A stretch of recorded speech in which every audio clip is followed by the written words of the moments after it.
Hi everyone, and welcome to my channel.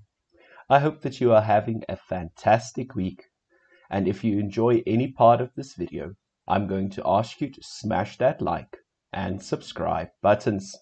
So let's get started.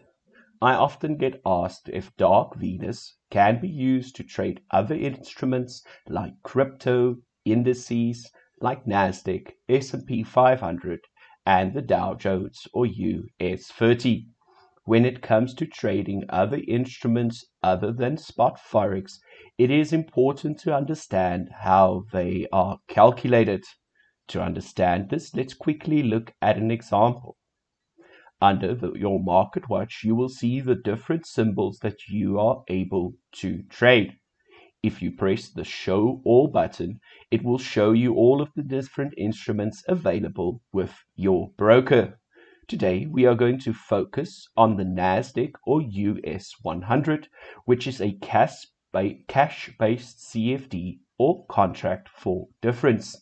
This CFD correlates with the price of the Nasdaq index, which is the top 100 US tech companies. Next, let's look at how to trade Dark Venus on Nasdaq. You will need to make a lot of adjustments to the default settings for the trades on the US 100 to be profitable. The large movements created by the volatility of the Nasdaq index means that the settings need to be adjusted or it will fail. Let's look at an example of the default settings for Dark Venus against Nasdaq on the 15-minute time frame. So under our strategy tester, we can now select the graph and see how it could potentially do against the Nasdaq. We are using every tick based on real ticks, and our custom period is from the 10th of February 2022 until the 20th of December 2022. As you can see, because of the volatility, you have these large spikes when the bot has to go into its grid style. And if you look at the profit that it's able to generate, it is very, very small because on default, it only has a take profit of 50 points. What this means is it's gathering small profits. However, eventually it will take a big loss. So for this reason, we will need to make some adjustments to the settings for Dark Venus. And what I found the easiest way to do this is to open a chart for the instrument that you'd like it to adjust and manually measure in points what kind of take profit, stop loss, and trailing stop you need to have. So let's take a look at a sell example with a rejection of the 50 moving average. You'll see that from this point, if you were to enter a sell trade, at that exact point to the bottom, you could have gathered around 12,000 points. However, trading in a real world, you would have actually entered a little bit later and probably wouldn't have held until the end. So let's say 9,000 points. So this is going to be our first adjustment for Dark Venus. We are going to adjust the take target for the first order from 50 points to 9,000 points. I'm also going to change the close mode to break even. What this means is after the first trade, once the bot enters its grid style, it will only go for break even trade, meaning the second and third trade in the grid, all of them combined, will only go for break-even status. So now that we have adjusted our take profit, let's take a look at our average trailing stop. Our average trailing stop has a stop and a step value. Stop meaning when it starts, and step by how much it trails. So if we look at that candle as an example, after the halfway of the candle, around 3,000 points, I would like the trailing stop to start by trading by 1,500 points. Again, to make those adjustments on your strategy tester, you'll need to update the stop value, which is the start value, and the step by how much it trails to these amounts in points. By doing this, you can also adjust your broker commission. So the broker commission amount is calculated as a dollar amount per round lot traded. So for this broker, the amount is $7 per round lot traded. So let's take a look at what else we need to update for this to become. We need to again update our take target settings as it has removed those already. However, we will need to make some more adjustments. Very important, your maximum spread filter. Now, for different indices and brokers, you will have a different maximum spread amount. Also, I recommend trading a trend following strategy when trading indices. I will be using the cross up the central band strategy and increase the Bollinger Band period from 20 to 50, meaning it will use a 50 moving average for its entries with a deviation of 3. To avoid times in the market when it is very quiet, I will start trading in the morning at 2 and I will stop trading at 10 according to my broker server time. Next, I'm going to disable trading on Fridays because of the large quantity of news events and I don't want to be stuck in a trade over the weekend. Last but not least, very importantly, because of the volatility, you are going to increase your minimum distance for the grid orders from 50 points to 5,000 points. I'm also going to be using the average true range period of 14 with a multiplier of 2. For this reason, it will then auto-calculate the minimum distance on the grid by using the ATR selected for this time frame. It also needs to comply with our hours condition and weekdays of the week. Now, by making this adjustment to the grid trading settings, you will also need to limit the amount of lots that it uses. Now I'm going to set the maximum lot that the bot is able to use to the same as the start lot. By doing this, I'm also able to give the bot a little bit more breathing room by using the same lot size for all trades in the grid. This max lot amount can be set according to your own capital balance. However, for a small trading account, because of the margin and leverage required for trading indices, I'm going to set the max lot to 0.01. So let's take a look at these adjustments have made the bot profitable trading Nasdaq on the FBS demo account. So as you will see, every time it enters a grid, it only goes for a break-even option. And because of this, there will be some stagnation with the bot. However, it is going for a 9,000 point TP with a 3,000 point trailing stop. Because of this, you will see a beautiful balance and equity curve. However, it is important to note the periods of drawdown. Remember, once the bot has entered into a grid, it will only go for break even. You can confirm under the journal that it is still using the same lot size. Now, it is dependent on what the specifications are of your specific broker for what lots you are able to use.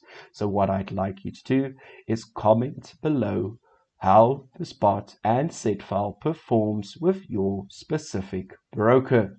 It is important to know and have multiple testing results, as this will make it a lot easier to look at what set files work. Remember, it uses the ATR to auto-calculate the distance for the grid. So dependent on what the volatility in the market is, the average true range is calculated as the movement in pips for the last 14 periods. And if we again look at that average range and look at the point count, you'll see the 19 and 2 times that value is a good amount for your grid. So as you can see, the test is taking a little bit of time. However, the results are looking very impressive. Even though there are large periods of drawdown, it is able to reach the break-even point and get you out of that trade. By making these adjustments and letting the grid be adaptive, you are able to generate a healthy return. Your $500 initial deposit would end on an equity of $923.03, or a total net profit of $423.03. Remember, this does not take commission and fees into consideration. During the testing period, our equity drawdown and balance drawdown was still very good, and our profit factor of 1.74. And out of all of the trades placed, it was a win rate of 66%. Our average consecutive wins is sitting at 3, and our average consecutive losses was 1. Our largest profitable trade was $45.10, and our largest loss $74. If we look at the distribution by days, you'll see that no new orders are entered on Fridays. However, trades are closed out on Fridays if the bot is still stuck in one. If we look at the distribution by months, all of the months during the testing period was profitable. Now, what I'd like to do next is show you the same set file and how it will perform with a different liquidity provider. You will notice that by not adjusting your set file to different liquidity providers, that you will get a different trading result. So what I'm going to do is I'm going to copy the set file to a FTMO demo account and test it against exactly the same testing period, the same delay, and the same modeling quality of every tick based on real ticks. I'm going to load the set file and I have copied to my VPS. Remember, it is important to have a VPS for your Forex robots, because it is on 24 hours a day, 7 days a week, and you are constantly connected to your broker. So let's take a look at the graph and we can see what the potential return would be like against a different liquidity provider. Now, the first thing that I double check are the two instruments giving me the same result when I go and manually measure the same candles.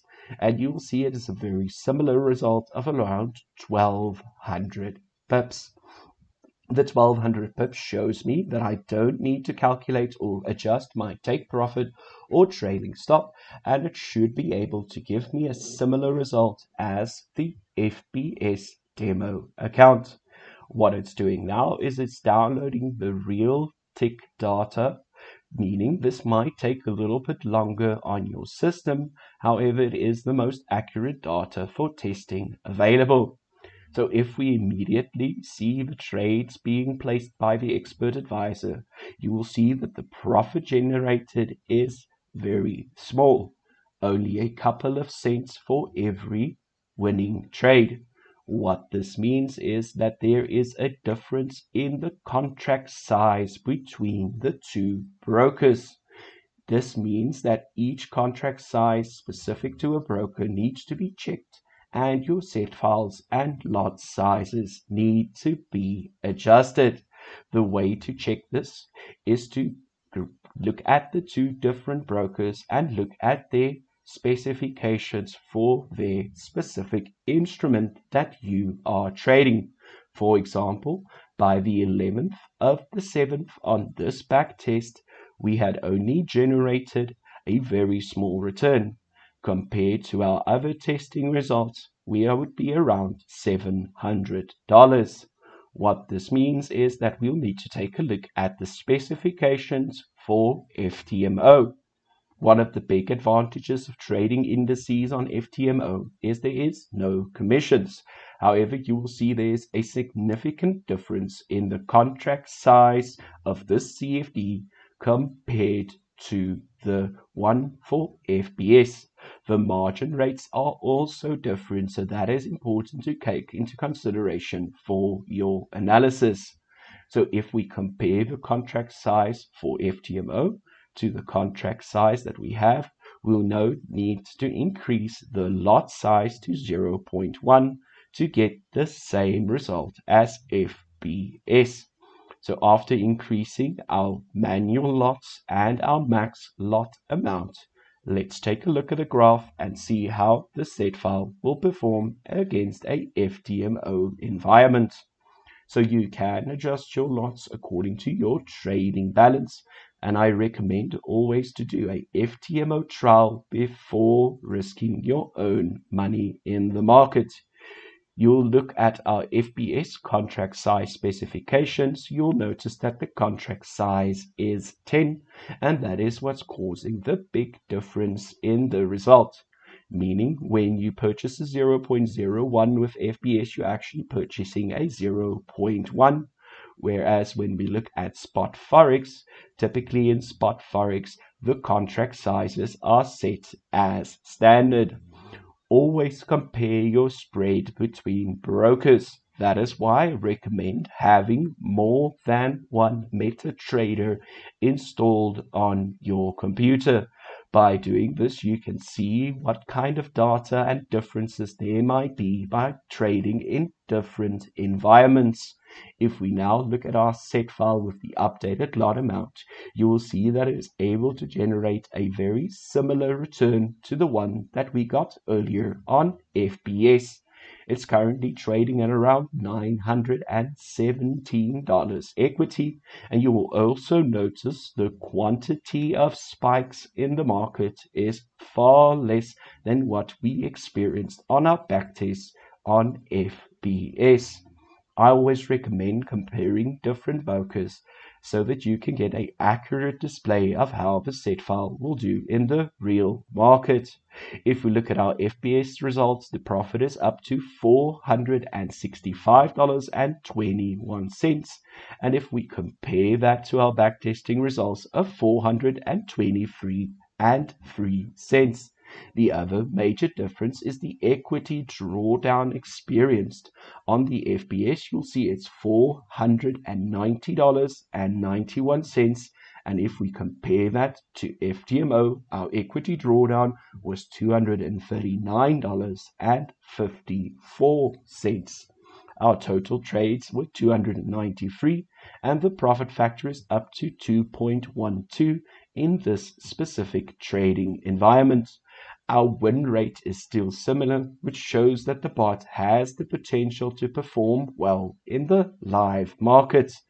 When we compare these different results from different brokers, it shows you not only how specifications and contract sizes can affect your profitability in trading, but it also should give you the insight that new traders should rather start with simpler pairs and work their way from there. I hope that you learned something new about testing your set file against different brokers, and feel free to download the set file as it will be available on the Google Drive. Remember, you will need to compare your specifications of the instrument that you are trading and change the set file. I want to say thank you for watching, and until next time, happy trading. Bye.